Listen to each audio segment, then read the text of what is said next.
নমস্কার বন্ধুরা, সবাই কেমন আছেন? আশা করি ভালো আছেন, সুস্থ আছেন। আর অবশ্যই বলে রাখবো, ওয়েদার চেঞ্জ হচ্ছে, সবাই একটু শরীরের খেয়াল রাখবেন। আমার গলা শুনে হয়তো অনেকেই বুঝতে পেরেছেন যে আমার একটু সর্দি লেগে গিয়েছে। যাই হোক, তবে আমি ঠিক আছি, আপনারাও সুস্থ থাকবেন। আর যদি আপনার মন না ভালো লেগে থাকে তাহলে আপনার জন্য সুখবর, আজকেও আপনার জন্য একটি শার্লক হোমসের কাহিনী নিয়ে হাজির হয়েছি। আজকে আমাদের শার্লক হোমস কাহিনী হলো দি 5 অরেঞ্জ পিপস, যেটার বাংলা অনুবাদ করলে দাঁড়ায় কমলা লেবুর 5টি বিচি। এখানে পিপস, PIPS, এই পিপ কথাটির অর্থ হলো কমলা লেবু বা আপেলের ভিতরে যে দানা থাকে, সিড, সেই সিডকে বোঝানোর জন্য পিপ কথাটি ব্যবহার করা হয়। আর এছাড়াও পিপ কথাটির আরও একটি বাংলা অর্থ রয়েছে, যেটা কাউকে বিরক্ত করা বা কাউকে রাগানোর জন্য ব্যবহার করা হয়, পিপ। আমরা যখন সম্পূর্ণ কাহিনীটি পড়ব তখন খেয়াল করবেন এই পিপ কথাটিকে কিভাবে দুরকম অর্থে ব্যবহার করা হয়েছে। একটা সরাসরি কমলা লেবুর দানাকে বোঝানোর জন্য, সিড, আর দ্বিতীয় ক্ষেত্রে এই একই পিপ কথাটিকে কিভাবে কাউকে বিরক্ত বা রাগানো অর্থেও ব্যবহার করা হয়েছে। আসলে এই কাহিনীটি পড়ার আগে আমি এতগুলো কথা বলছি তার কারণ এই কাহিনীটি অনেকের ততটা ভালো লাগেনি। কারণ শার্লক হোমসের অন্যান্য গল্পগুলোতে যে বিশ্লেষণী ক্ষমতা বা নিরীক্ষণ ক্ষমতার যে মৌলিক গুণাবলীগুলো দেখতে পাওয়া গিয়েছে, এখানে সেটার অনেকটা মিসিং রয়েছে। বলা ভালো, এটা একটা সাধারণ গল্পের মতো হয়ে গিয়েছে, কিন্তু সাসপেন্স তৈরি করতে কোনো অংশে কিন্তু এটা কম করেনি। আর বিশেষ করে এই কাহিনীর শেষ অংশটা অনেকের অতটাও পছন্দ হয়নি। মনে হলো যেন শার্লক হোমস হেরে গিয়েছে বা ভাগ্যের দোহায় কোনো রকমে জিতে গিয়েছে, এই রকম মনে হতে পারে। কিন্তু এটা আদৌ তেমন নয়। এটা কিভাবে ঘটেছিল, ঘটনাটা শেষ পর্যন্ত কি ঘটেছিল, সেটার ব্যাখ্যা আমি এই কাহিনীর শেষে আপনাদেরকে জানাবো। যে শুধুমাত্র শার্লক হোমস না, যে শার্লক হোমস বলতে আমরা যেমন বুঝি শার্লক হোমস এবং ওয়াটসন, তার কাজের নেটওয়ার্ক বলতে এতটুকু, কিন্তু শার্লক হোমসেরও যে একটা বড় নেটওয়ার্ক রয়েছে, সেটার একটা কি বলবো, একটা স্বল্প আভাস আমরা এই কাহিনীতে পাবো। আর সেটা আমি আপনাদেরকে একদম শেষে জানাবো। চলুন শুরু করা যাক। সেপ্টেম্বরের শেষ দিক, অস্বাভাবিক বেগে শুরু হয়েছে বিষুব ক্রান্তিকালীন ঝড়। সারাদিন চলছে, বৃষ্টির ধারা আছড়ে পড়ছে জানালার ওপর। মানুষের হাতে গড়া বিরাট লন্ডন শহরের মাঝখানে থেকেও আমাদের মন যেন সেই মুহূর্তে রুটিন বাঁধা জীবন থেকে দূরে সরে গেছে। যে প্রচণ্ড প্রাকৃতিক শক্তি পিঞ্জরাবন্ধ বন্য পশুর মতো সভ্যতার শিকের ভিতর দিয়ে মানবজাতির প্রতি গর্জন করে চলেছে, সেই মুহূর্তে তার উপস্থিতিকে অস্বীকার না করে যেন উপায় নেই। সন্ধ্যার দিকে ঝড় আরও প্রচণ্ড হয়ে উঠল। বাতাস আর্তনাদ করছে চিমনিতে আটকে পড়া শিশুর মতো।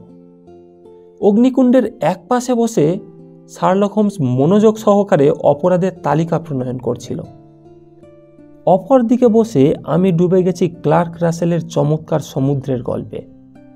ক্রমে একসময় বাইরের ঝড়ের গর্জন বইয়ের গর্জনের সঙ্গে মিলেমিশে একাকার হয়ে গেল। বাতাসের ঝাপটা যেন বাড়তে বাড়তে সমুদ্র গর্জনের এক টানা শব্দের সঙ্গে মিশে গেল। আমার স্ত্রী গেছে তার কাকিমার বাড়ি। কয়েকদিনের জন্য আমিও আবার বেকার স্ট্রিটে আমাদের পুরনো বাসার বাসিন্দা হয়েছি। সঙ্গীর দিকে তাকিয়ে আমি বললাম, আরে বেল বাজছে না? এত রাত্রে কে আসবে? তোমার কোনো বন্ধু নয় তো? তুমি ছাড়া আমার কোনো বন্ধু নেই ওয়াটসন। আগন্তুকদের আমি উৎসাহ দিই না। তাহলে কোনো মক্কেল? কি মক্কেল হলে তো ব্যাপার খুব গুরুতর বলতে হবে, অন্যথায় আজকের মতো দিনে এমন অসময়ে কেউ বাইরে পা দেবে না। আমার কিন্তু মনে হচ্ছে গৃহকর্ত্রীর কোনো সখী হবে। শার্লক হোমসের ধারণা ভুল। প্যাসেজে পায়ের শব্দ এবং দরজায় টোকার শব্দ শুনতে পেলাম। লম্বা হাত বাড়িয়ে সে আলোটাকে নিজের দিকে থেকে শূন্য চেয়ারটার দিকে ঘুরিয়ে দিয়ে বলে উঠল, আসুন। ঘরে ঢুকল একটি যুবক, বড়জোর 22 বছর হবে। পরিষ্কার পরিচ্ছন্ন সাজগোজ, আচার আচরণ রুচিসম্মত। হাতের বর্ষাতি থেকে জল ঝরছে, গায়ের ওয়াটারপ্রুফ চকচক করছে। কি দুর্যোগের ভিতর দিয়ে যে সে এসেছে তা দেখলেই বোঝা যায়। বাতির উজ্জ্বল আলোয় সে হোমসকে দেখছে। আমি দেখলাম তার মুখ বিবর্ণ, চোখ দুটো ভারী, যেন একটা তীব্র উৎকণ্ঠা তাকে চেপে ধরেছে। সোনার পিসনেটটা চোখে লাগিয়ে সে বলল, ক্ষমা করবেন, নিশ্চয়ই অনধিকার প্রবেশ করিনি, তবু বাইরের ঝড়জলের কিছু নমুনা আপনার পরিচ্ছন্ন ঘরের মধ্যে এনে ফেলেছি। হোমস বলল, কোট আর বর্ষাতি আমাকে দিন, ওই হুকে ঝুলিয়ে রাখলে শীঘ্রই শুকিয়ে যাবে। মনে হচ্ছে আপনি দক্ষিণ পশ্চিম অঞ্চল থেকে আসছেন। হ্যাঁ, হরসাম থেকে। আপনার পরামর্শের জন্য এসেছি। সেটা সহজলভ্য। আর সাহায্য? সেটা সবসময় সহজলভ্য নাও হতে পারে। মিস্টার হোমস, আপনার কথা আমি শুনেছি। মেজর প্রেন্ডারগাস্ট আমাকে বলেছেন টাঙ্কার ভ্যালি ক্লাব কেলেঙ্কারি থেকে আপনি কিভাবে তাকে বাঁচিয়েছিলেন তিনি খুবই আপনার প্রশংসা করছিলেন। ও তাই, আচ্ছা আচ্ছা। তার বিরুদ্ধে মিথ্যা অভিযোগ আনা হয়েছিল যে তিনি তাস নিয়ে ঠকিয়েছিলেন। হ্যাঁ, তিনি বলেছেন যে কোনো সমস্যার সমাধান আপনি করতে পারেন। তিনি অতিশয়োক্তি করেছেন। না না, তিনি আরও বলেছেন আপনি কখনো পরাভূত হন না। আমি 4 বার পরাজিত হয়েছি, 3 বার পুরুষের কাছে, 1 বার নারীর কাছে। হ্যাঁ, ঠিকই আছে, আপনার সাফল্যের তুলনায় সে আর কটা। এ কথা সত্য যে আমি সাধারণত সফল হয়ে থাকি, তবে আপনার বেলাতেও যে হবে তার গ্যারান্টি আমি আগে থেকে দেব না। না না, এমনভাবে বলবেন না। আপনি আগে দয়া করে আগুনের কাছে চেয়ারটা টেনে নিয়ে বসুন আর আপনার বক্তব্যটা সম্পূর্ণভাবে আমাকে শোনান। আসলে বিষয়টা সাধারণ বিষয় নয়। আমার কাছে যেসব কেস আসে তার কোনোটাই সাধারণ নয় মিস্টার। আমি শেষ আপিল আদালত।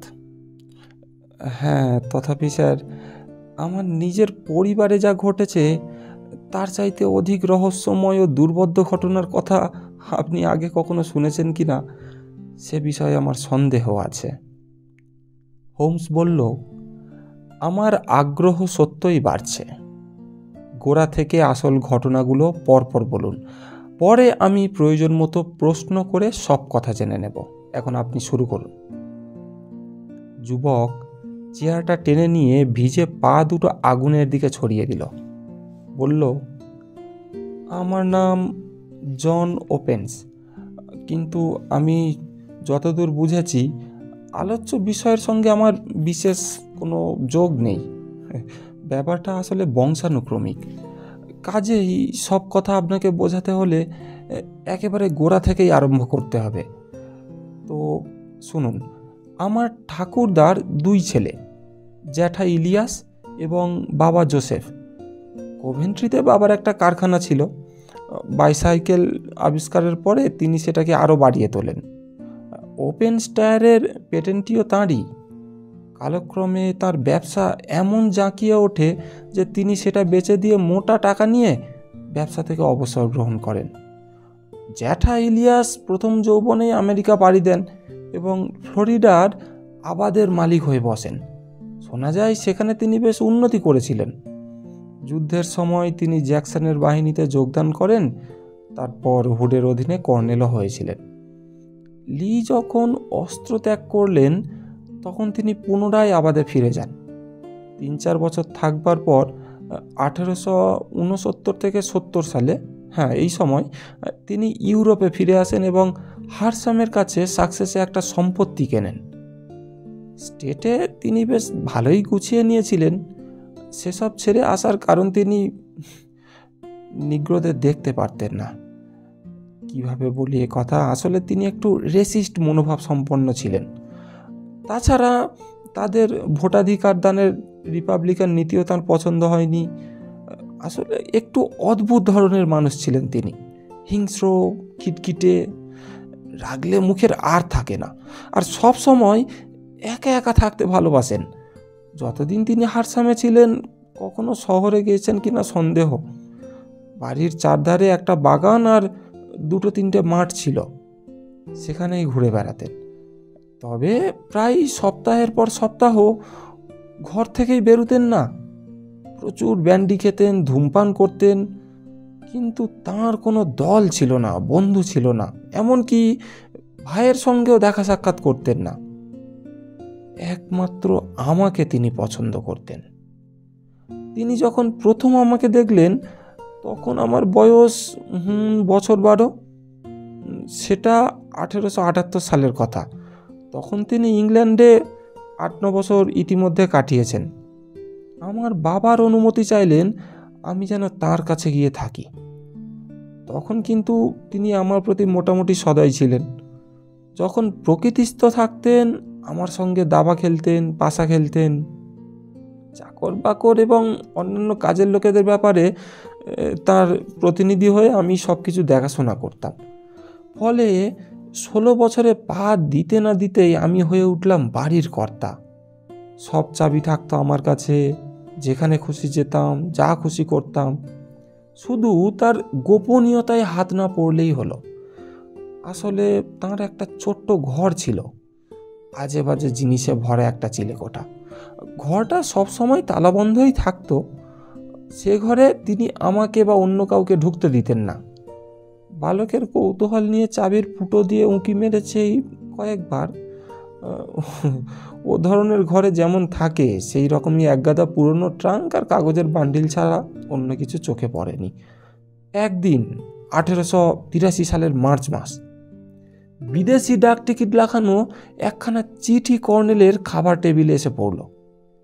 তার কাছে কোনো চিঠি সাধারণত আসে না, কারণ সব বিল তিনি নগদ টাকায় মিটিয়ে দিতেন, আর কোনো বন্ধুবান্ধব তো তার ছিল না। চিঠিখানা তুলে নিয়ে বললেন, ইন্ডিয়া থেকে পন্ডিচেরি ঘরের ডাক ছাপা। ব্যাপার কি? তাড়াতাড়ি চিঠি খুলতেই কমলা লেবুর 5টা ছোট ছোট শুকনো বিচি ঠুনঠুন করে তার নামের ফলকের ওপর ছড়িয়ে পড়ল। তা দেখে আমি হেসে উঠলাম, কিন্তু তার মুখের পানে তাকিয়ে সে হাসি আমার ঠোঁটের মধ্যেই আটকে গেল। তার ঠোঁট ঝুলে পড়েছে, চোখ দুটো ঠিকরে বেরিয়ে এসেছে, চামড়া ছায়ের মতো সাদা, হাত কাঁপছে।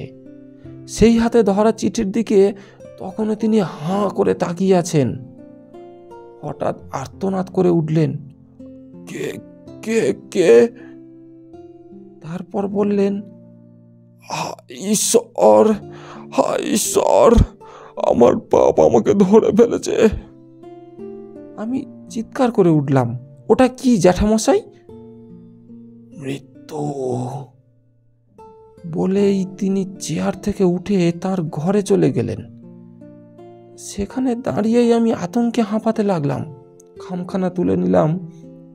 ভিতরের ভাঁজে আঠার জায়গায় ঠিক উপরে লাল কালিতে ইংরেজি কে অক্ষরটা 3 বার লেখা। 5টা শুকনো বিচি ছাড়া তার মধ্যে আর কিছু ছিল না। তার এই ভীষণ ভীতির কারণ কি? খাবার টেবিল ছেড়ে সিঁড়ি দিয়ে ওপরে উঠতে গিয়ে দেখি তিনি নেমে আসছেন। এক হাতে পুরনো মরচে ধরা একটা চাবি, সম্ভবত চিলেকোঠার, আর অন্য হাতে একটা ছোট পিতলের বাক্স, অনেকটা ওই ক্যাশ বাক্সের মতো হবে। কি একটা শপথ করে তিনি বললেন, তোর যা ইচ্ছে তারা তাই করতে পারে, কিন্তু আমি তাদের মতো করে দেব। মেরিকে বল আজ আমার আগুন চাই, আর হারসামের উকিল ফোর্ডহামকেও পাঠাও। কথা মতো সব ব্যবস্থা করলাম। উকিল এসে উপস্থিত হলে আমাকে বললেন ওপরের ঘরে যেতে। ঘরে আগুনটা জ্বলছে, চুল্লিতে কাগজ পোড়া কালো ছায়ের স্তূপ, পাশে পিতলের বাক্সটা খোলা পড়ে আছে, সেটা খালি। বাক্সটার দিকে চোখ ফেলতেই চমকে উঠলাম। বাক্সের ডালায় 3টে কে লেখা, সকালে যেমনটি পড়েছিলাম ঠিক খামের ওপরে। জ্যাঠা বললেন, জন, আমার ইচ্ছা তুমি আমার উকিলের সাক্ষী হও। সব কিছুই সুবিধা এবং অসুবিধা সহ আমার সম্পত্তি আমার ভাইকে অর্থাৎ তোমার বাবাকে দিয়ে যাচ্ছি। এক সময় তার কাছে থেকে এটা তোমার হাতেই আসবে, যদি শান্তিতে সম্পত্তি ভোগ করতে পারো। খুব ভালো কথা। যদি বোঝো তা পারছো না, তাহলে আমার পরামর্শ শোনো বাবা। তোমার সবচেয়ে বড় শত্রুকে এটা দিয়ে দিও।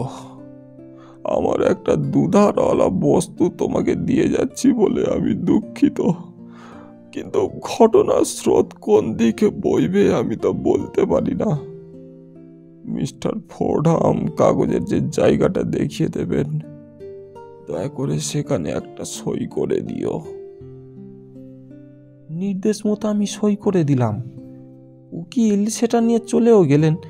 বুঝতেই পারছেন, এই অদ্ভুত ঘটনা আমার উপর গভীর প্রভাব বিস্তার করলো। আমি ভাবতে বসলাম, মনে মনে নানাভাবে ঘুরিয়ে ফিরিয়েও কোনো হদিশ করতে পারলাম না। অথচ এর ফলে যে ভয়ের ভাবটা মনের মধ্যে ঢুকে বসলো, সেটাকেও ঝেড়ে ফেলতে পারলাম না। অবশ্য যত দিন কাটতে লাগলো, সে ভাবটাও কমে যেতে লাগলো। আমাদের স্বাভাবিক জীবনযাত্রারও কোনো রকম গোলযোগ দেখা দিল না। আমার জ্যাঠার মধ্যে কিন্তু পরিবর্তন লক্ষ্য করলাম। মদের মাত্রা আগের চেয়েও বেড়ে গেল। লোকের সঙ্গে মেলামেশাও আরও কমে গেল। অধিকাংশ সময় ঘর ভিতর থেকে তালা দিয়ে ঘরের ভিতরেই বসে থাকতেন। কখনো বেরিয়ে আসতেন মাতালের মতো, ছুট্টে বাড়ি থেকে চলে যেতেন বাগানে। একটা রিভলভার হাতে নিয়ে চারিদিকে ছোটাছুটি করতেন আর চিৎকার করে বলতেন, কাউকে তিনি ভয় করেন না। মানুষ হোক, দানবী হোক, কেউ তাকে ভেড়ার মতো খাঁচায় পুড়ে রাখতেই পারবে না। আবার সেই ঘোর কেটে গেলেই উত্তেজনায় ছটপট করতে করতে ঘরে ঢুকে ভিতর থেকে দরজায় খিল এঁটে তালা লাগিয়ে দিতেন। আমি দেখেছি সে সময় শীতের দিনেও তার মুখ থেকে ঘাম ঝরছে, যেন এইমাত্র বেসিন থেকে মুখ ধুয়ে এলেন, এতটাই তিনি ঘেমে যেতেন।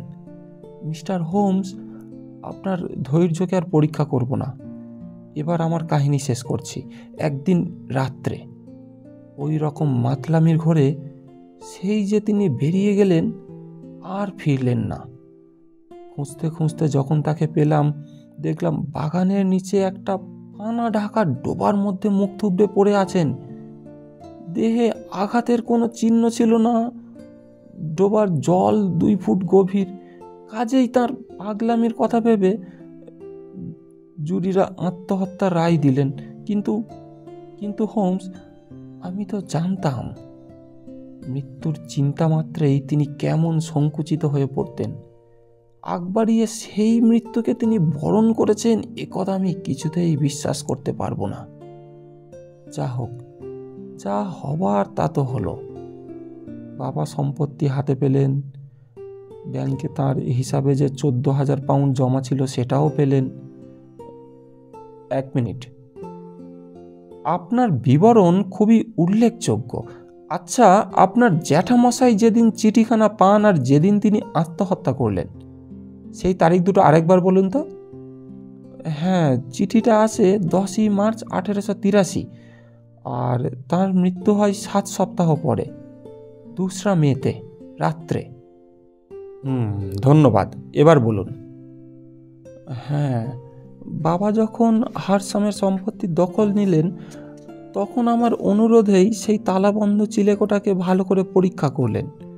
পিতলের বাক্সটা সেখানেই পাওয়া গিয়েছিল, যদিও তার ভিতরে সব কিছু নষ্ট করে ফেলা হয়েছে।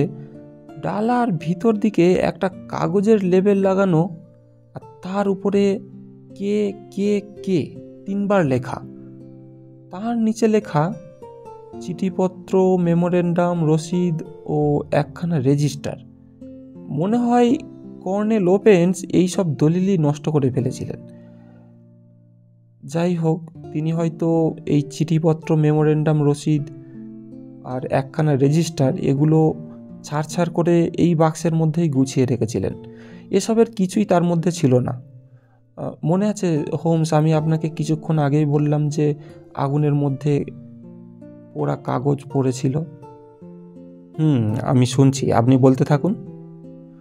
হ্যাঁ, তো আমার মনে হয় এই কাগজগুলি উনি সেই দিন নষ্ট করে ফেলেছিলেন। আর বাকি তো কিছুই ছিল না, এই বাক্সের মধ্যে শুধু পড়েছিল অনেকগুলো ইতস্তত ছড়ানো কাগজ আর নোটবুক, যাতে জ্যাঠার আমেরিকার জীবনযাত্রার কিছু কথা আছে। কিছু কাগজপত্র যুদ্ধের সময়কার দেখলাম। তাতে দেখা যায় তিনি ভালোভাবেই তার কর্তব্য সম্পাদনা করেছেন এবং সাহসী সৈনিক হিসাবে তার সুনামও হয়েছিল। অন্যগুলি দক্ষিণ রাষ্ট্রসমূহের, মূলত সেই দক্ষিণ রাষ্ট্রসমূহের পুনর্গঠনের সময়কার, প্রধানত রাজনীতির ওপরই লেখা। উত্তর থেকে যে সকল রাজনীতিবিদ এসেছিলেন তিনি স্পষ্টতই তাদের তীব্র বিরোধিতা করেছিলেন। মানে আগেই বললাম না যে তিনি নিগ্রোদেরকে ঠিক দেখতে পারতেন না দু চোখে। যাই হোক, 84 গোড়ার দিকে বাবা হারমাসে ব্যবসা করতে লাগলেন। 25 জানুয়ারি, সম্ভবত জানুয়ারি, বেশ ভালোভাবেই ব্যবসা করে কাটালো। নববর্ষের পরবর্তী চতুর্থ দিনে আমার প্রাতরাশের টেবিলে বসে আছি, এমন সময় বাবা হঠাৎ সবিস্ময়ে চিৎকার করে উঠলেন। আসলে বিষয়টা কি, আমি দৌড়ে গিয়ে দেখি বাবার হাতে হুবহু সেই একখানা আগের বারের মতো চিঠি, এবং অন্য হাতের প্রসারিত পাতায় কমলা লেবুর 5টা শুকনো বিচি। কর্নেল প্রসঙ্গে আমার কথাগুলো এতদিন তিনি গাঁজাখড়ি গল্প বলে হেসে উড়িয়ে দিয়েছিলেন, কিন্তু এখন সেই একই জিনিস যখন তাঁর বেলায়ও ঘটল, তখন তাকে কিন্তু বেশ বিচলিত আর শঙ্কিত দেখা গেল। এসবের অর্থ কি জানো? তিনি কোনো রকমে প্রশ্ন শেষ করলেন। আমি বললাম, এটা কে কে কে মানে সত্যি বলতে হোমস, আমি তখন তাকে কিভাবে বোঝাবো আমি বুঝতে পারছিলাম না, কারণ এর আগে ঠিক এই ঘটনার পুনরাবৃত্তি তো আমার চোখের সামনেই ঘটেছে। আমি যেন আবার চোখের সামনে সব কিছু স্পষ্ট দেখতে পাচ্ছিলাম। খামের ভিতরটা দেখে তিনি চেঁচিয়ে বললেন, ঠিক তাই, এই অক্ষরগুলি বটে, কিন্তু তার ওপরে এটা কি লেখা? তার কাঁধের ওপর দিয়ে উঁকি দিয়ে আমি পড়লাম, সূর্য ঘড়ির ওপর কাগজগুলি রেখে দিও। কিসের কাগজ? কোন সূর্য ঘড়ি? এসব কি মজার হচ্ছে আমার সাথে? আমি কিছু বুঝতে পারছি না। বাগানের সূর্য ঘড়ি হবে বাবা, আর কোনো তো সূর্য ঘড়ি নেই। আর কাগজপত্র হয়তো যেগুলি নষ্ট করে ফেলা হয়েছে সেগুলির কথা বলা হচ্ছে। এখন আমরা সভ্য জগতে বাস করি, এ ধরনের বোকা বানানো এখানে চলবে না। কোথা থেকে এসেছে চিঠিটা? জোর করে সাহস দেখিয়ে তিনি কিছুক্ষণ হাসলেন হোমস। আমি পোস্টমার্ক দেখে বললাম, ডান্ডি থেকে। যত সব বাজেই আর কি। সূর্য ঘড়ি আর কাগজপত্র দিয়ে আমরা কি করব? এসব বাজে কথা আমি কানেই তুলব না। বাবা, আমার তো মনে হয় এটার জন্য একটু পুলিশে জানিয়ে রাখা উচিত। হ্যাঁ, আর তাই নিয়ে ওরা হাসাহাসি করুক, সেটি হচ্ছে না। আমি না হয় গিয়ে খবর দিই। না, আমি বারণ করছি। ওই বাজে কথা নিয়ে হইচই হোক, সেটা আমি চাই না। তার সঙ্গে তর্ক করার বৃথা হোমস, কারণ আমার বাবাও কিছুটা জ্যাঠার মতো একগুঁয়ে। যাই হোক, নানা দুশ্চিন্তায় মন খুব খারাপ হয়ে গেল। সেইভাবে দিন কাটতে লাগলো। চিঠি আসার পর তৃতীয় দিন বাবা বাড়ি থেকে বেরিয়ে গেলেন পুরনো বন্ধু, কি নামটা বলেছিল, মেজর ফ্রিডবির সঙ্গে দেখা করতে। তিনি তখন পোর্ট সাউন হিলে একটি দুর্গের অধিনায়ক। তিনিও আমাদেরই মতো অনেক বড় সম্পত্তির মালিক। তার যাওয়াতে আমি খুশি হয়েছিলাম, কারণ আমার মনে হয়েছিল বাড়ির বাইরে গেলেই তিনি বিপদকে এড়াতে পারবেন। আর সত্যি বলতে হোমস, সেই ধারণাটাই আমার ভুল হয়েছিল। তার চলে যাবার পর দ্বিতীয় দিনে মেজরের কাছ থেকে একটা টেলিগ্রাম পেলাম। তৎক্ষণাৎ সেখানে যেতে তিনি আমাকে অনুরোধ জানিয়েছেন। একটা গভীর চকের খাদে পড়ে বাবা অজ্ঞান হয়ে গেছেন। তার মাথার খুলি চুরমার হয়ে গিয়েছে। আমি ছুটতে গেলাম, কিন্তু বাবার জ্ঞান আর ফিরে এলো না। তিনি মারা গেলেন। শুনলাম সন্ধ্যার সময় তিনি ফেয়ারহাম থেকে ফিরছিলেন। পথঘাট তাঁর অজানা, চকের খাতটাও ঘেরা ছিল না, কাজেই আকস্মিক দুর্ঘটনায় মৃত্যুর রায় দিতে জুরিদের কোনো দ্বিধাই হয়নি। মৃত্যুর সঙ্গে সংশ্লিষ্ট সব কিছু ভালো করে পরীক্ষা করে আমিও হত্যার সপক্ষে কোনো যুক্তি খুঁজে পেলাম না। আঘাতের কোনো চিহ্ন নেই, পায়ের ছাপ নেই, ডাকাতি নেই, রাস্তায় কোনো অপরিচিত লোকেরও উল্লেখ নেই। তথাপি আপনাকে না বললে হয়তো বুঝতে পারছেন, আমার মন শান্ত হলো না। আমি প্রায় নিশ্চিত যে তাকে ঘিরে কোনো ষড়যন্ত্রের জাল বোনা হয়েছিল। এই অশুভ পথ ধরে আমি সম্পত্তির উত্তরাধিকারী হলাম। হ্যাঁ, আমার জ্যাঠামশাইয়ের বলা যায় অভিশপ্ত সম্পত্তি। আপনি হয়তো ভাবছেন সম্পত্তি বেচে দিলাম না কেন। আমার জবাব, আমার দৃঢ় বিশ্বাস জ্যাঠার জীবনের কোনো একটা ঘটনায় আমাদের বিপদের কারণ। কাজেই যে বাড়িতেই বাস করি না কেন, তাতে বিপদের কোনো হেরফের ঘটবে না।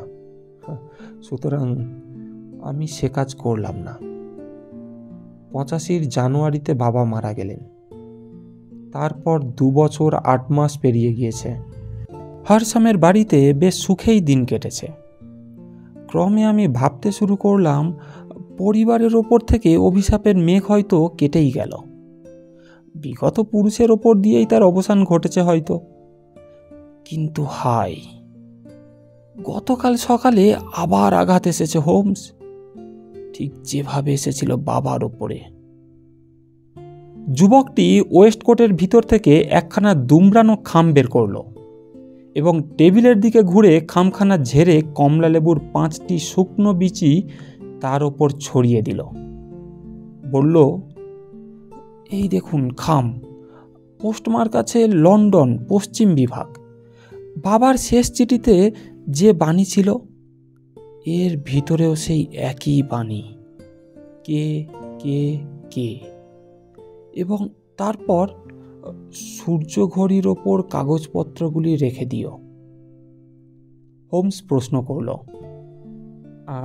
আচ্ছা, আপনি কি করেছেন? আপনি কি কাগজপত্রগুলি রেখেছেন? কিচ্ছু না। ক্ষীণ সাদা হাতের মধ্যে মুখ ঢেকেছে বলে উঠল, সত্যি কথা বলতে কি, আমি বড়ই অসহায় বোধ করছি হোমস। আমার অবস্থা অনেকটা সাপে তারা কথা খরগোশের মতো হয়ে গিয়েছে। মনে হচ্ছে এমন একটা অপ্রতিরোধ্য দুর্লঙ্ঘ অশুভ শক্তির কবলে আমি পড়েছি, যার হাত থেকে কোনো ভবিষ্যৎ দৃষ্টি বা সতর্কতায় আমাকে রক্ষা করতে পারবে না। দূর, আপনাকে সক্রিয় হতে হবে, নইলে সব শেষ। একমাত্র কর্মোদ্যম ছাড়া আর কেউ আপনাকে বাঁচাতে পারবে না। নৈরাশ্যের সময় এখন নয়। হোমস, পুলিশের সঙ্গে আমি দেখা করেছি। আচ্ছা, তারপর? আমার কথা শুনে তারা হাসলেন। আমার দৃঢ় বিশ্বাস, ইন্সপেক্টরের ধারণা হয়েছে যে চিঠিগুলো সবই তামাশা। জুরিদের কথা ঠিক যে আমার আত্মীয়দের মৃত্যু দুর্ঘটনার ফল, এবং তারাও এটাই বিশ্বাস করছে। আর তারা এটাও বলেছে এসব সতর্কবাণীর সঙ্গে নাকি তার কোনো সম্পর্কই নেই। মুষ্টিবদ্ধ হাত শূন্যে ছুঁড়ে হোমস চেঁচিয়ে উঠল, সবগুলো অকর্মণ্য। হ্যাঁ হোমস, তারা অবশ্য আমার সঙ্গে একজন পুলিশ দিয়েছেন, সে আমার সঙ্গে বাড়িতেই থাকবে। আজ রাতে সে কি আপনার সঙ্গে এসেছে? না, তার উপর আদেশ আছে যে সে বাড়িতেই থাকবে। হোমস পুনরায় বাতাসে হাত ছুড়ল। রাগে তার মুখ লাল হয়ে উঠেছে। বলল, তাহলে আমার কাছে এসেছেন কেন? তাছাড়া সঙ্গে সঙ্গে আনেননি কেন তাকে? আমি জানতাম না। আজই মেজর প্রেন্ডারগাস্টকে আমার বিপদের কথা বলাই তিনি পরামর্শ দিলেন আপনার কাছে আসতে। 2 দিন হলো আপনি চিঠি পেয়েছেন, আগেই আমাদের কাজ শুরু করা উচিত ছিল। আচ্ছা, আমাদের কাছে যে এ সমস্ত কথা বললেন, এছাড়া আর কি কোনো প্রমাণ আপনার কাছে নেই যেগুলো আমাদের কাজে লাগতে পারে? এমন কোনো ইঙ্গিতপূর্ণ বিবরণ? একটা জিনিস আছে। কোটের পকেট হাতড়ে এক টুকরো বিবর্ণ নীলচে কাগজ বের করে টেবিলের ওপর মেলে ধরল। আমার মনে পড়েছে জ্যাঠা যেদিন কাগজগুলো পুড়িয়ে ফেলেছিলেন সেদিন আমি লক্ষ্য করেছিলাম ছায়ের মধ্যে দগ্ধা বিশিষ্ট কাগজের যে টুকরো টুকরো কোনাগুলি ছিল তারও রং ছিল ঠিক এই রকমই। তার ঘরের মেঝেই এই এক শীট কাগজ পেয়েছিলাম। আমার ধারণা যে কাগজগুলো তিনি পুড়িয়েছিলেন তার মধ্যে থেকে কোনো ক্রমে উড়ে এসে এখানা ধ্বংসের হাত থেকে বেঁচে গিয়েছিল। এতেও বিচির কথা উল্লেখ করা হয়েছে। এছাড়া এর দ্বারা আর কোনো সাহায্য পাওয়া যাবে বলে তো আমার মনে হয় না। আমি মনে করি এটা কোনো দিনপঞ্জির পাতা। হাতের লেখা নিঃসন্দেহে আমার জ্যাঠার। হোমস বাতিটা টেনে নিল। দুজনেই কাগজটার ওপর ঝুঁকে পড়লাম। একটা পাশ ছেঁড়া খোড়া, দেখলেই বোঝা যায় কোনো বই থেকে ছিঁড়ে নেওয়া হয়েছে। ওপরে লেখা মার্চ 1869, আর নিচে কতগুলো ধাঁধার মতো কথা। 4 তারিখ হাডসন এলো, একই পুরনো প্ল্যাটফর্ম। 7 তারিখ সেন্ট অগাস্টিনের ম্যাককালি, প্যারামোর এবং জন সোয়ানের দিকে বিচিগুলি চালান দাও। 9 তারিখ ম্যাককালি হাফিস। 11 তারিখ জন সোয়ান হাফিস। 12 তারিখ প্যারামোরের সঙ্গে দেখা হলো, সব ভালো। কাগজখানি ভাঁজ করে আগন্তুককে ফিরিয়ে দিয়ে হোমস বলল, ধন্যবাদ, কিন্তু আর এক মুহূর্ত সময় আপনি নষ্ট করবেন না। আপনার কথা নিয়ে আলোচনারও সময় নেই। এখনই বাড়ি চলে যান এবং কাজ করুন। কি কাজ করব হোমস? একটি মাত্র কাজ, আর সেটা এখনই করতে হবে। যে পিতলের বাক্সের কথা আপনি বলেছেন তার মধ্যে এই কাগজখানা রাখবেন। আরও এক টুকরো কাগজে এই কথাগুলো লিখে ওর মধ্যে রাখবেন যে আপনার জ্যাঠা আর সব কাগজপত্র পুড়িয়ে ফেলেছেন, শুধুমাত্র এইখানেই বেঁচে রয়েছে। এমনভাবে লিখবেন যাতে তাদের বিশ্বাস হয়। এই কাজ করে নির্দেশ মতো বাক্সটাকে সূর্য ঘড়ির ওপর রেখে দেবেন। সম্পূর্ণ? আপাতত প্রতিহিংসা বা অন্য কোনো কথা ভাববেন না। আমি মনে করি আইনের পথেই তা নিতে পারবো। তাদের জাল আগেই বোনা হয়ে গিয়েছে, এবার আমাদের জাল বুনতে হবে। প্রথম কাজ হবে আপনার আসন্ন বিপদটাকে দূর করা। দ্বিতীয় কাজ অপরাধীদের শাস্তি। যুবক উঠে দাঁড়ালো, ওভারকোট হাতে নিয়ে বলল, আপনাকে অসংখ্য ধন্যবাদ হোমস। আপনি আমাকে দিয়েছেন নতুন জীবন, নবীন আশা। অসংখ্য ধন্যবাদ হোমস। আপনার পরামর্শ মতো কাজ নিশ্চয়ই করব। মুহূর্ত মাত্র সময় নষ্ট করবেন না। সবচেয়ে বড় কথা, ইতিমধ্যে খুব সতর্ক থাকবেন। মনে রাখবেন, 2 দিন সময় ইতিমধ্যে আপনি অতিবাহিত করে দিয়েছেন। তাদের কাছে এই 2 দিনের দীর্ঘ সময়টা আপনার জ্যাঠা অথবা বাবার মতো ভুল বার্তাও বহন করতে পারে। একটি প্রত্যাসন্ন প্রকৃত বিপদ যে আপনার সামনে রয়েছে সে বিষয়ে সন্দেহ মাত্র নেই। কিভাবে যাবেন? ওয়াটারলু থেকে ট্রেনে। এখনও 9টা বাজেনি, রাস্তায় ভিড় আছে। মনে হয় আপনি নিরাপদ, তবু সতর্ক থাকবেন। আমি সশস্ত্র হোমস। খুব ভালো, কাল আপনার কাজ শুরু করব। তাহলে আর সময় আপনার সঙ্গে দেখা করব কি? না, একদম নয়। আপনার রহস্য রয়েছে লন্ডনে, সেখানেই তাকে খুঁজতে হবে। তাহলে বাক্সটা এবং কাগজপত্রগুলোর খবর নিয়ে 2-1 দিনের মধ্যেই আপনার কাছে হাজির হব। প্রত্যেক ব্যাপারেই তো আপনার পরামর্শ চাই হোমস। আমি এখন সম্পূর্ণ নিরুপায়। কি করব কিচ্ছু বুঝতে পারছি না। আমাদের সঙ্গে করমর্দন করে সে চলে গেল। বাইরে তখনও চলছে বাতাসের আর্তনাদ। জানলার উপর পড়েছে বৃষ্টির ঝাপটা।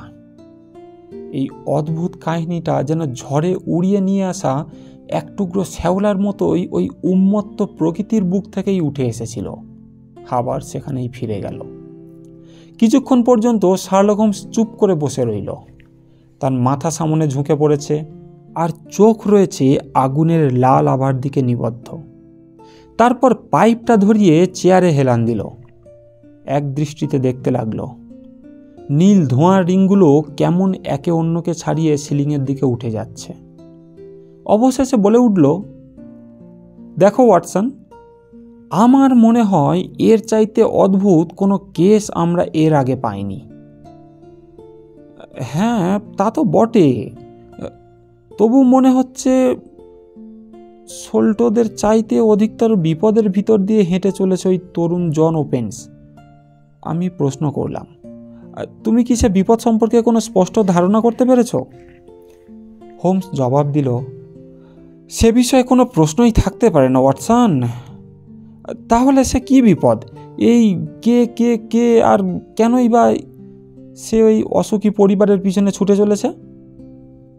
শার্লক হোমস চোখ বুঝল, দুটো আঙুলের মাথা এক করে চেয়ারের হাতলে কনুই রেখে বলতে আরম্ভ করল, একটি মাত্র ঘটনাকে পুরোপুরি দেখতে পেলেই একজন আদর্শ যুক্তিবাদীদের উচিত তার পিছনের সবগুলি ঘটনাসূত্রকে আবিষ্কার করা। শুধু তাই নয়, আরও উচিত তাদের সবগুলি পরিণতিকেও অনুমান করা। একটি মাত্র হাড় দেখে কুভিয়ের যেমন পুরো জন্তুটার বিবরণ দিতে পারতেন, ঠিক সেই রকমই যে পর্যবেক্ষক ঘটনা শৃঙ্খলের একটি সম্পর্কে সম্পূর্ণ অব্যাহত হতে পেরেছে, তার উচিত অগ্রবর্তী এবং পশ্চাৎবর্তী অন্য সব ঘটনাগুলিকে জানতে পারা। ফলাফলগুলো এখনও আমার হাতের মধ্যে পাইনি, যুক্তির সাহায্যেই সেগুলো ধরা পড়বে। শুধু ইন্দ্রিয়ের ওপর নির্ভর না করে সব সমস্যার সমাধান হয় না। রহস্য সন্ধানের আর্টকে তুঙ্গে তুলতে হলে যুক্তিবিদকে সমস্ত সংজ্ঞাত ঘটনার সদ্ব্যবহার করতে শিখতে হয়। তবে একটা কথা মনে রাখতে হবে যে আজকের অবৈতনিক শিক্ষা ব্যবস্থার প্রবর্তন এবং বিশ্বকোষ জাতীয় গ্রন্থের ছড়াছড়ির দিনেও সেই সর্বজ্ঞতা কিন্তু এখনও একটি বিরল ঘটনা। দেখো ওয়াটসন, তোমাকে এর আগেও বলেছি, এখনও বলছি, মানুষের উচিত ব্যবহারযোগ্য সব কিছু আসবাব মস্তিষ্কের ছোট্ট চিলেকোঠায় সঠিকভাবে সাজিয়ে মজুত করে রাখা। বাকিগুলো যাতে দরকারের সময় পাওয়া যায় সেইভাবে লাইব্রেরির গুদাম ঘরে সাজিয়ে রাখলেও চলে। কিন্তু যে কেসটি আজ রাতে আমাদের হাতে এসেছে তার জন্য আমাদের সর্বশক্তি নিয়োগ করতে হবে ওয়াটসন। তোমার পাশের তাক থেকে আমেরিকান এনসাইক্লোপিডিয়ার কে অক্ষরটা দয়া করে বের করে দাও তো দেখি। ধন্যবাদ। এবার আলোচনায় বসা যাক। প্রথমেই আমাদের ধরে নিতে হবে যে কর্নেল ওপেন্সের আমেরিকা ছেড়ে আসার মতো যথেষ্ট কারণ ঘটেছিল। এমনটা বলছি তার কারণ, তার মতো বয়সে মানুষ সাধারণত পরিবর্তন চায় না। বিশেষ করে ফ্লোরিডার মতো মনোরম আবহাওয়া ছেড়ে একটা প্রাদেশিক ইংলিশ শহরের নির্জন জীবনযাপনে স্বেচ্ছায় ফিরে আসা তো নয়। ইংল্যান্ডে ফিরে এসেও তার এমন একান্ত নির্জন প্রিয়তা দেখেও সন্দেহ হয় যে তিনি কোনো ব্যক্তি বা বস্তু সম্পর্কে সন্ত্রস্ত ছিলেন। কাজেই আমরা অনুমান করতে পারি সেই ব্যক্তি বা বস্তুর ভয়েই তিনি আমেরিকা ছেড়েছিলেন। কিন্তু কিসের ভয় করছিলেন সেটা জানা যাবে তিনি ও তার অনুবর্তীরা যে চিঠিগুলো পেয়েছেন তার থেকে। এই চিঠির পোস্টমার্কগুলি লক্ষ্য করেছ কি?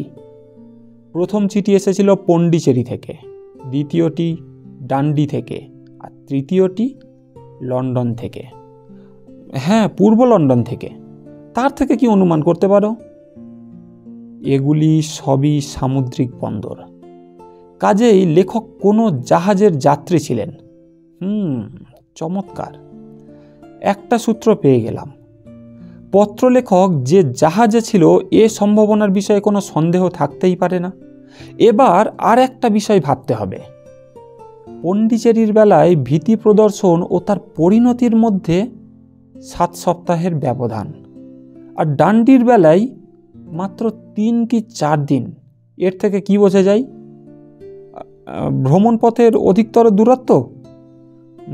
কিন্তু চিঠিও তো অধিক দূর স্থান থেকেই এসেছে। তাহলে বুঝতে পারছি না। ধরে নেওয়া যেতে পারে যে সেই লোক বা লোকেরা একটি চলমান জাহাজের যাত্রী। মনে হয় উদ্দেশ্য সাধনে উদ্যোগী হয়েই তারা সর্বাগ্রে তাদের অদ্ভুত সতর্কবাণী বা প্রতীকীটি পাঠিয়ে দিত। লক্ষ্য করে দেখো, ডান্ডি থেকে প্রতীকীটি পৌঁছবার পরেই কত তাড়াতাড়ি কাজ হাসিল হয়ে গেল।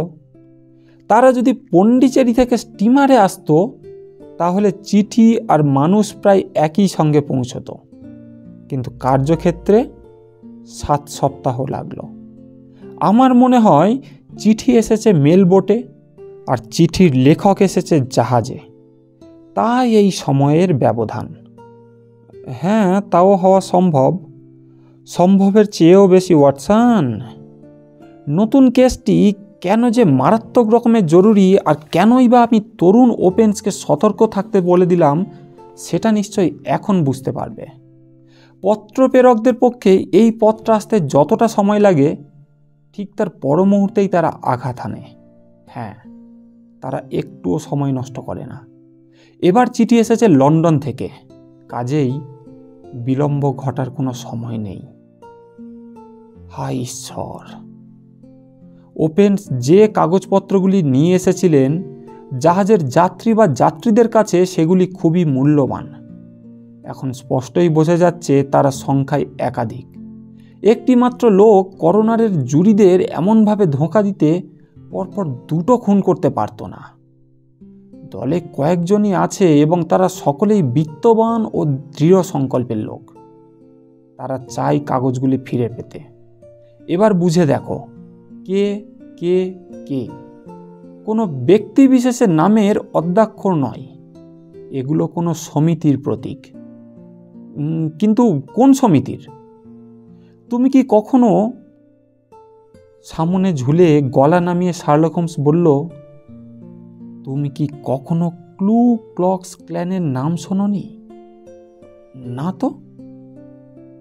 হোমস তার হাঁটুর ওপরে রাখা বইয়ের পাতা উল্টাতে লাগলো। একটু পরেই বলে উঠল, এই যে পেয়েছি, ক্লু ক্লক্স ক্ল্যান। বন্দুকের ঘোড়া টানলে যেরূপ শব্দ হয় তার সঙ্গে মিল কল্পনা করেই এই নামটি উচ্চারণ করা হয়েছে। গৃহযুদ্ধের পরে দক্ষিণী রাজ্যগুলির কতক কতক প্রাক্তন সৈনিক মিলে এই ভয়ঙ্কর গুপ্ত সমিতি স্থাপন করে। দেখতে দেখতে দেশের বিভিন্ন অঞ্চলে, বিশেষ করে টেনিসে, লুইসিয়ানা, ক্যারোলিনা, জর্জিয়া আর ফ্লোরিডায় সমিতির শাখা ও কার্যকলাপ গড়ে ওঠে। রাজনৈতিক উদ্দেশ্যে প্রধানত নিগ্র ভোটারদের মধ্যে সন্ত্রাস সৃষ্টি করতেই এবং বিরুদ্ধ মতাবলম্বীদের খুন করা বা দেশ থেকে তাড়িয়ে দেওয়ার উদ্দেশ্যেই এই সমিতি শক্তি নিয়োজিত হতো। আক্রমণ করবার ঠিক আগে নির্দিষ্ট লোকের কাছে কোনো একটা অদ্ভুত উপায়ে সতর্কবাণী পাঠিয়ে দেওয়া হতো। কখনো পাঠাতো তো ওক গাছের পল্লব, কখনো কাঁকুরের বিচি, আবার কখনো কমলা লেবুর বিচি। সেটা পেয়ে নির্দিষ্ট লোক হয় প্রকাশ্যে তার মতো পরিবর্তনের কথা ঘোষণা করত, আর না হয় দেশ থেকে পালিয়ে যেত। কিন্তু যদি সে সাহস করে রুখে দাঁড়াতো তাহলে কোনো এক বিস্ময়কর অদৃষ্টপূর্ব পথে অমোঘ মৃত্যু তাকে আঘাত করত। সমিতির সংগঠন ব্যবস্থা এতই নিখুঁত আর তার কর্মপন্থা এতই সুশৃঙ্খল যে তার বিরুদ্ধাচরণ করেও কোনো লোক বেঁচে গেছে বা দুষ্কৃতকারীরা কোথাও ধরা পড়েছে এরূপ কোনো নজির এখনো পাওয়া যায়নি। স্বয়ং যুক্তরাষ্ট্র সরকার এবং দক্ষিণ অঞ্চলের সম্ভ্রান্ত সম্প্রদায়ের লোকেদের সমবেত চেষ্টা সত্ত্বেও কয়েক বছর সমিতির খুবই বাড়বাড়ন্ত হলো। ঘটনাক্রমে 1869 সালে হঠাৎ সে আন্দোলনে ভাটাও পড়ে গেল। অবশ্য এখানে সেখানে কিছু বিক্ষিপ্ত ঘটনা তখনও ঘটতে লাগলো, কিন্তু আগের মতো সেই উদ্যম আর দেখতে পাওয়া গেল না। বইখানি নামিয়ে রেখে হোমস বলল, লক্ষ্য করে দেখো ওয়াটসন, ওই সমিতি ভেঙে যাওয়া আর ওপেন্সের কাগজপত্র নিয়ে আমেরিকা থেকে সরে পড়া একই সময়কার ঘটনা। সুতরাং তাদের মধ্যে কার্যকারণ সম্পর্কও থাকতে পারে। কোনো নির্দয় অশরীরী যদি তার নিজের এবং পরিবারের পিছু নিয়ে থাকে তাতে আশ্চর্য হবার কিছুই নেই। বুঝতেই পারছো, এই রেজিস্টার ও দিনপঞ্জির পাতায় দক্ষিণের কোনো কোনো মহাশয় ব্যক্তির নামও হয়তো আছে। কাজেই এগুলি উদ্ধার না হওয়া পর্যন্ত তাদের চোখে ঘুম আসছে না। যা আমরা ভেবেছি ঠিক তাই। যতদূর মনে পড়ছে তাতে লেখা আছে এ, বি ও সিকে বিচিগুলি পাঠানো হয়েছে। তার মানে সমিতির সতর্কবাণী তাদের কাছে পাঠানো হয়েছে। তারপর একে একে লেখা আছে এ এবং বি হাফিস হয়েছে বা দেশ ছেড়ে পালিয়েছে এবং সি এর সঙ্গে দেখা হয়েছে। হয়তো সি এর জন্য ভয়াবহ পরিণতি অপেক্ষা করছে। দেখো ওয়াটসন, আমি মনে করি এই অন্ধকার জায়গাটাতেই আমরা হয়তো কিছুটা আলো ফেলতে পারি। আর আমি বিশ্বাস করি ইতিমধ্যে তরুণ ওপেন্সের একমাত্র কাজ আমি যেমনটি বলেছি তেমনটি করা। আজ রাতে আর কিছু বলারও নেই, করবারও নেই।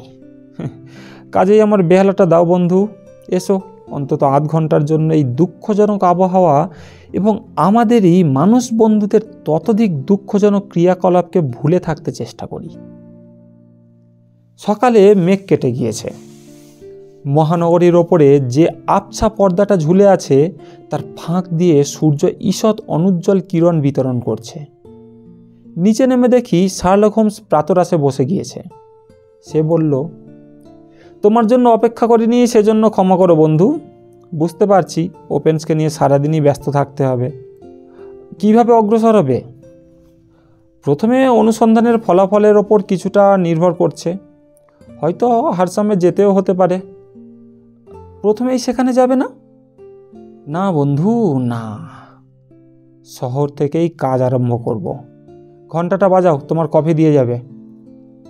টেবিল থেকে ভাঁজ করা খবরের কাগজখানা নিয়ে চোখ বুলাতে লাগলাম। একটা শিরোনামের ওপর চোখ পড়তেই আমার বুকের ভিতরটা শিরশির করে উঠল। চেঁচিয়ে বললাম, হোমস, বড়ই দেরি করে ফেললে। হ্যাঁ? কাপটা নামিয়ে রেখে সে বলল, এই ভয়ই আমি করছিলাম ওয়াটসন। কি হয়েছিল? আমি শুধু ওপেন্সের নাম আর ওয়াটারলু সেটির নিকটের দুর্ঘটনা এই শিরোনামটাই দেখেছি। পুরো বিবরণটা শোনো।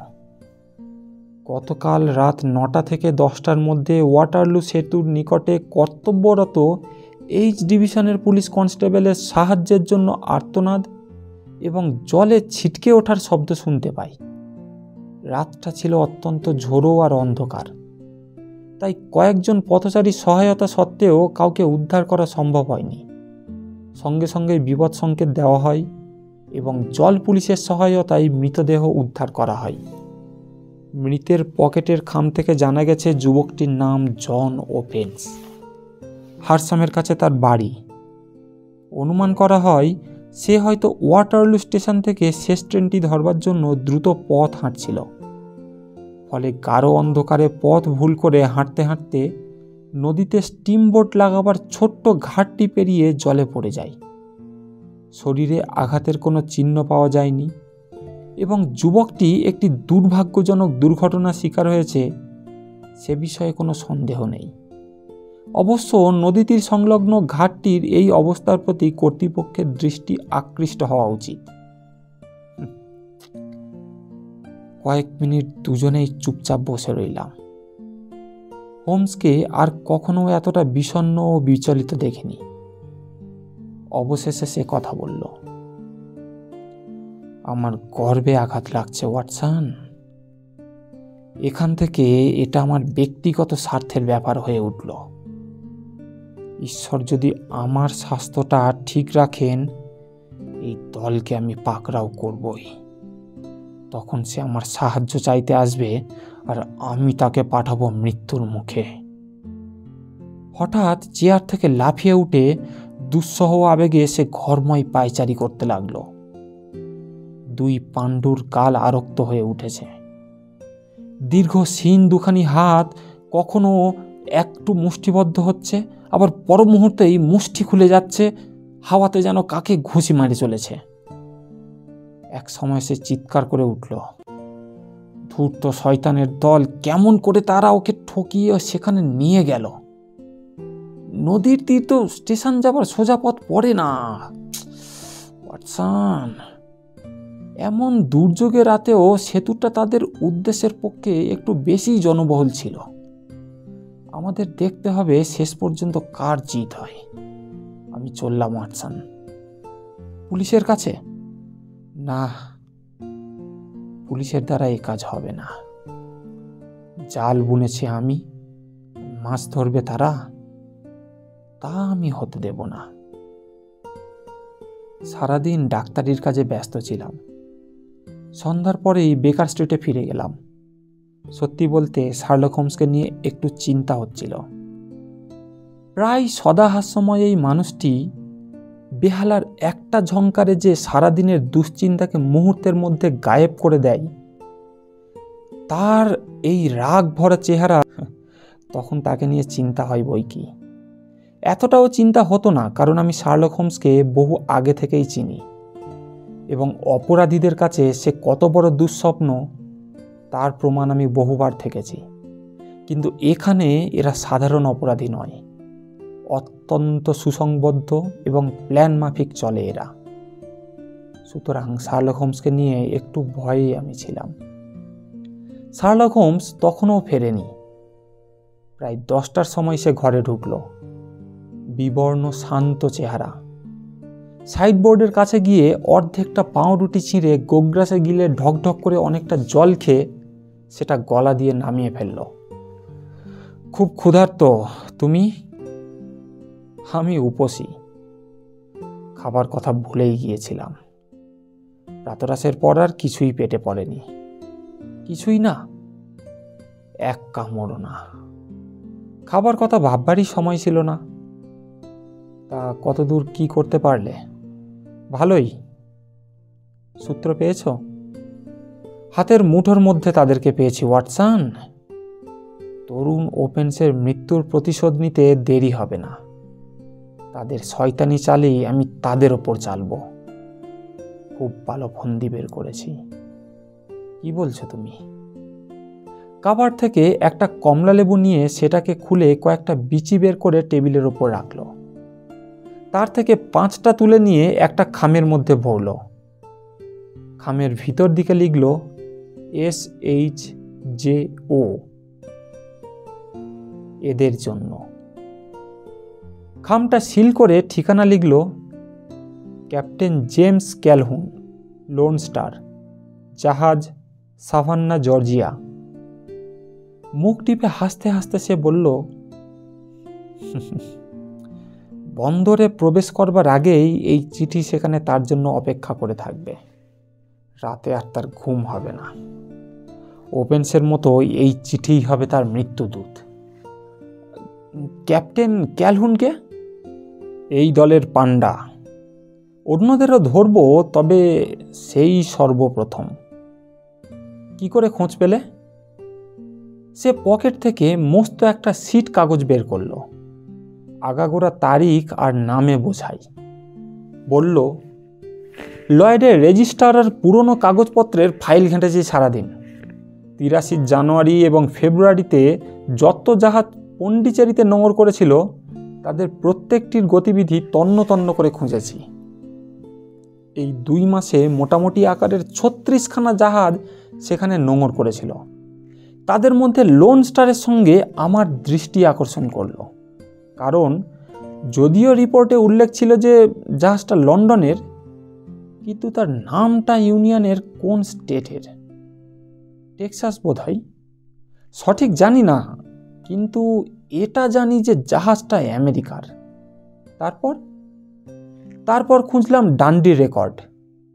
তা থেকে জানতে পারলাম লোন স্টার জাহাজ 85 জানুয়ারিতে সেখানে ছিল। আমার সন্দেহ নিশ্চিত হয়ে উঠল। তারপর খোঁজ নিলাম বর্তমানে কোন কোন জাহাজ লন্ডন বন্দরে নোঙর করা আছে। সত্যি, লোন স্টার এখানে এসেছে গত সপ্তাহে।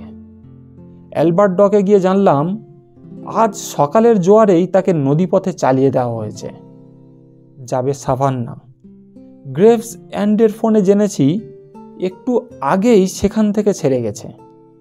যেহেতু এখন বায়ু বহে পূর্বে দিয়ে, এতক্ষণ সে গুইন্স ছাড়িয়ে আইল ওয়াটারের কাছাকাছি চলে গিয়েছে হয়তো। তাহলে কি করবে এরপর? আরে তাকে তো হাতের মুঠোয় পেয়ে গিয়েছি ওয়াটসন।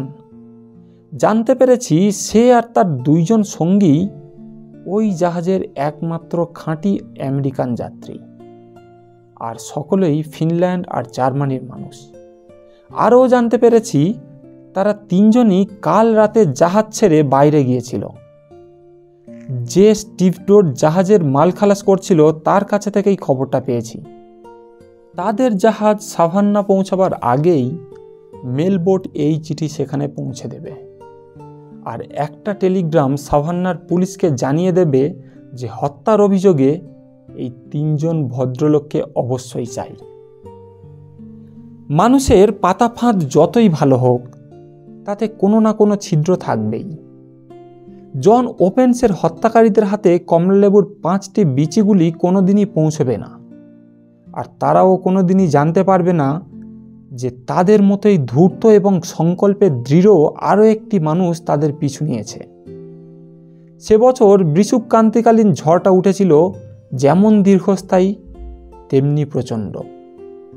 সাভান্নার লোন স্টারের সংবাদের জন্য আমরা অনেক দিন অপেক্ষা করে রইলাম, কিন্তু কোনো খবরই এলো না। শেষটাই শুনলাম অনেক দূরে অতলান্তিক মহাসাগরের বুকে অনেক দূরবর্তী কোনো স্থানে একটা জাহাজের ভাঙা গলুই ঢেউয়ের দোলায় দুলতে দেখা গিয়েছিল। তার গায়ে লেখা ছিল LS, এই 2টি অক্ষর, লোন স্টার। এর পরিণামের এর বেশি কিছু আমরা আর কোনোদিনই জানতে পারবো না। নমস্কার বন্ধুরা, আজকের মতো শার্লক হোমসের কাহিনী এখানেই শেষ হলো। এবারে এই গল্পের শেষটা নিয়ে কিছু কথা বলি। এখানে এর শেষটা এমনভাবে করা হয়েছে যেখানে শার্লক হোমস তার যতই বুদ্ধি লাগাক সেটা বিফলে গিয়েছে বলে মনে হয়েছে, কিন্তু বিষয়টা আদৌ তেমনি নয়। এর পরবর্তীতে আমরা যে কাহিনীগুলো পরপর নিয়ে আসব, সেই কাহিনীর একটিতে গিয়ে আমরা দেখব শার্লক হোমসের পরিবারের কথা। সেখানে শার্লক হোমসের ভাই মাইক্রফট সম্পর্কে আমরা জানব, আর সেখানে মাইক্রফট সম্পর্কে কিছুটা বর্ণনা দেওয়া হয়েছে। সত্যি বলতে সেখানে শার্লক হোমস তার প্রশংসাতে তার দাদাকে তার চেয়ে কয়েক গুণ এগিয়ে রাখবে। শুধু তাই নয়, সত্যি বলতে সেখানে তার যে কিছুটা ঝলক থাকবে, সেই মাইক্রফটের কিছুটা ঝলক থাকবে, সেই বুদ্ধিমত্তা থেকে আমরা বুঝতে পারি যে মাইক্রফট কোনো সাধারণ ব্যক্তি ছিল না। হ্যাঁ, শার্লক হোমসের মতো হয়তো অতটা উদ্যমী নয় বা অতটা প্যাশনেট নয়, কিন্তু সে তার কার্যকলাপ এবং বুদ্ধিমত্তায় শার্লক হোমসকে যে কোনো মুহূর্তে টক্কর দিতে পারে। তবে তার একটা বিশেষ গুণ রয়েছে যেটা শার্লক হোমসের নেই, সেটা হচ্ছে নিজেকে গোপন করে রাখার এক অদ্ভুত ক্ষমতা। হ্যাঁ, সেখানেই আমরা কিছুটা জানতে পারবো যে মাইক্রফট সেই দেশের অর্থাৎ ইংল্যান্ডের সরাসরি সরকারি কাজে যুক্ত, এবং এমন সরকারি কাজ যেটা বিদেশ নীতির সঙ্গে সম্পূর্ণভাবে যুক্ত, এবং সে কোনো সাধারণ পোস্টে নয়, যথেষ্ট উঁচু পোস্টে রয়েছে। তো আমার মনে হয় শার্লক হোমস এখানে যখন বেরিয়ে গিয়েছিল সারাদিনের জন্য, এবং সেখানে শুধুমাত্র সে পুলিশের কাছে যায়নি, সেখানে গিয়ে সে হেল্প নিয়েছিল তার ভাই মাইক্রফটেরও। কারণ শার্লক হোমসের কাছে অপরাধী যদি কোনো ব্যক্তি বিশেষ হয় তাহলে বিষয়টি অন্যরকম, কিন্তু এখানে আমরা দেখছি অপরাধী কোনো ব্যক্তি নয়, সম্পূর্ণ একটা সংগঠন। সুতরাং সেক্ষেত্রে শার্লক হোমসের জন্য বিষয়টি অনেক কঠিন হয়ে যায়, এবং এখানে তাদেরকে যাতে সহজে ধরতে পারে তার জন্য সবচেয়ে সহজ পন্থা তার ভাইয়ের সাহায্য নেওয়া। কারণ তার ভাই সম্পূর্ণভাবে ফরেন অ্যাফেয়ার্সের সাথে যুক্ত, আর এখানেও ঘটনাটা ব্রিটেনের সাথে আমেরিকাতে থাকা একটা সংগঠনের। তাহলে বোঝাই যায়, অন্তত আমার ধারণা, যে এখানে শার্লক হোমস তার ভাইয়ের সাহায্য নিয়েছিল, এবং যার জন্য এই গল্পের শেষাংশটা এতটা অসম্পূর্ণ। কারণ আপনি খেয়াল করলে দেখবেন যে ইসরায়েলের যে সংগঠন মোসাদ, সত্যি বলতে সংগঠন বললে ভুল হবে, তাদের যে সিক্রেট এজেন্সি মোসাদ, তারা যতই বড় অপারেশন করুক না কেন, তারা কখনো কিন্তু ক্লেম করে না যে এটা আমরা করেছি বা এই কাজটা আমাদের দ্বারা হয়েছে, গর্ব করে কখনো বলে না। তার কারণ এখানে সরকারি কাজে সবসময় সরকারের একটা দায়বদ্ধতা থেকে যায়, সুতরাং সেখানে অহংকারের কোনো ব্যাপারই রাখা হয় না। ওই জন্য দেখবেন যত বড় বড় ঘটনা হোক না কেন, তার সাথে যদি সরকার কোনোভাবে জড়িত থাকে, সেই ঘটনার শেষটা যেন একটা গোলমেল অবস্থার মধ্যে পড়ে থাকে, অনেক প্রশ্ন সেখানে জড়িয়ে থাকে। আশা করি আমরা খুব শীঘ্রই শার্লক হোমসের ভাইয়ের সাথেও আমরা পরিচিত হতে পারবো। তো আজকের মতো এ পর্যন্তই বন্ধুরা। যদি আমার গল্পটি ভালো লেগে থাকে এবং আমার বলার ধরন আপনাদের ভালো লেগে থাকে, তাহলে অবশ্যই আমার চ্যানেলটিকে সাবস্ক্রাইব করবেন আর গল্পটি আপনার বন্ধুদের সাথেও শেয়ার করে নেবেন। সবাই ভালো থাকবেন বন্ধুরা, সুস্থ থাকবেন। জয় হিন্দ।